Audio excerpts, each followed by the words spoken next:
ready for an Aquarius Full Sturgeon Moon happening during a Taurus year on August 9, 2025 at 7:55 a.m. in the morning. We're using tropical astrology and universal time coordinated. This is happening in Lunar Mansion Number 25, which is a mild mansion of the moon. I'm Pastor Rosemary, the Astrology Angel. Thank you for joining us now. The magic destiny of Lunar Mansion Sadalachbia are set in motion when the Stargates Sadalachbia and Sadalmelek are activated during this astrological conflation, creating a fateful measure of tension when it comes to idealistic visions of the future of Aquarius versus a pragmatic, almost worship of reality and down-to-earth common sense of Taurus. So with that said, both Aquarius and Taurus are fixed signs of the zodiac. In fact, being that they each share this primordial component, they have very innate qualities of constancy and attributes of loyalty. Those are the things they share. Now, steadiness and reliability cause these two zodiacal signs to become very capable to form professional or financial connections with one another. On the other hand, when it comes to romantic liaisons, this is more problematic in that fixed signs are obstinate and not likely to give in to the whims of the other. So there's a little bit of headbutting that goes on there. This affects everyone, and it affects, all of the zodiac signs during this Aquarius Full Sturgeon Moon. And this is occurring during, again, it's a Taurus year, for the reason that everyone will have an easier go at fashioning enterprises based on commerce, trade, and marketing. Such dealings will lead to decisively more productive outcomes instead of attempting to develop new or deeper relationships with love interests. So Aquarius is fixed air and Taurus is fixed earth, and thus these two zodiac signs have the effect of air atmospherics interacting with earth elementals. Delving yet more profoundly into the primeval chasms of these two signs, we find that Aquarius is air of air and Taurus is air of earth. Therefore, the air element, which is in similitude with the fixed factor, becomes abundant, increasing the quickening functions of the mind, of thought, and imagination over the slowing occupations of the physical realm. The stars Sadalachbia and Sadalmelek are the stargates we access for star magic opportunities when Luna activates this lunar mansion. Protect and guard any crops and orchards you wish to protect from evil or trouble by calling upon the angel of this mansion, known by the name Aziel, that's A-Z-I-E-L, to help you safeguard your properties, your produce, and all of your estate. Now, the Lord of this mansion is also called Aziel. Usually the Lord has a different name, but in this particular mansion, it's also the Lord and the angel name are the same of Aziel.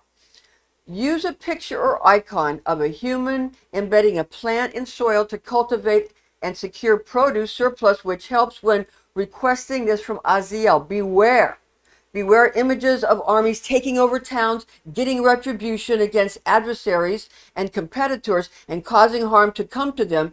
It breaks up marriages, or to communicate rapidly, to obliterate yields in orchards, to cause impotency, to restrain portions of an organism from performing their tasks, to fortify detainment centers and sturdy structures.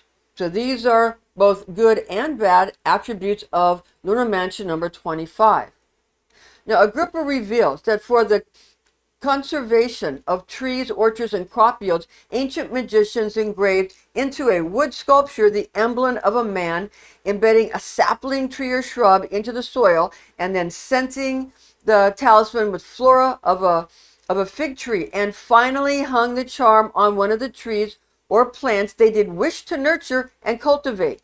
Now, the entire plantation would then become fruitful after they had done this. Now, this is from a butterfly, or spreading forth, also called lucky star of hidden things, in the constellation of Aquarius the water bearer, with lunar angel Aziel, and Lord of this mansion's name is also Aziel. Okay, now remember that. So again, Most times the Lord is different from the angel, but in this case, it's the same. That happens, I think, maybe twice with all the 28 lunar mansions. Now, Luna will be in Aquarius, 8 degrees, 34 minutes, 17 seconds to Aquarius, 21 degrees, 25 minutes, 40 seconds, according to Abraham. The stars to wish upon inside the 25th mansion of the moon, Al-Sad-Al-Abia. Again, it's Sadalachbia and Sadalmelek that dwell in the right hand of being the lucky star of hidden things, according to Warnock. Ask the angel of Gamma Aquarii and Alpha Aquarii. That's Achiba and Sadalmelek. Okay, those are the other names, the scientific names, Gamma Aquarii and Alpha Aquarii. And remember the angel's name, Aziel, to guard any crops and orchards you wish to protect from evil or trouble. Sorceresses and sorcerers create representations of armies taking over towns, or to get retribution against adversaries and competitors, and that might again cause harm to come to them. So remember, these things are good and bad, and remember they use these kinds of things in movies, okay? One example of this is in the movie that was called Untraceable with Diane Lane. They used this number 25. They used other mansions, like they used several of the mansions before number 25. I know they used 23 and 24 and 25 for sure. And because they're right in a row if you look at the plot and you look at the mansions, okay? But when the Diane Lane's mother and the grandmother of the little girl, she was planting plants in the ground. That's this mansion, and that's the icon of this mansion. So good things happen in this mansion, bad things happen in this mansion. You can choose with what you're using in the picture what you want to manifest. So this is what they did in that movie. It was one of the good functions of this mansion, to cultivate the orchards and protect the orchards and that plantations, that kind of thing. So this is how these things are used. So understand that, okay? And then the characters take on the Lord and the angel. They take on that persona. Like in Gentleman Jack, she takes on the first lunar mansion. That's Genielle. It's why Gentleman Jack and Eugenie, her maid, that's from the angel Genielle and from the first mansion of the moon. So that's what these are about. They also use some goetic demons in this movie, which we'll get into that later. We got other, go check those videos out, but we'll get into that later. Okay, now according to Kabbalistic lore, Aquarius is ruled by Saturn and Uranus. Aquarius birthstone is amethyst. Okay, now we're going to move right along to the star magic opportunities from Star Angel Aziel, which provide powerful forces to you to acquire your objectives when this Aquarius moon's Al-Sad-Al-Abia stargates are activated by Luna, according to Ashmole, are the following. Dispatch envoys to deliver communicates. Engage not in matrimony. Surround, overwhelm, and capture settlements, fortresses, and palaces. Then hunt your foes and adversaries found therein. Purchase not any creatures, neither cast nor plant your lands. Produce not any pastoral livestock. Construct buildings and edifices. Procure retainers, attendants, minions, and employees. Voyage in a southward direction when going on any expeditions. Acquire not any fresh associations, contacts, nor friendships. That's for this mansion 25. So thanks for joining us, and join us again next time. We'll see you soon.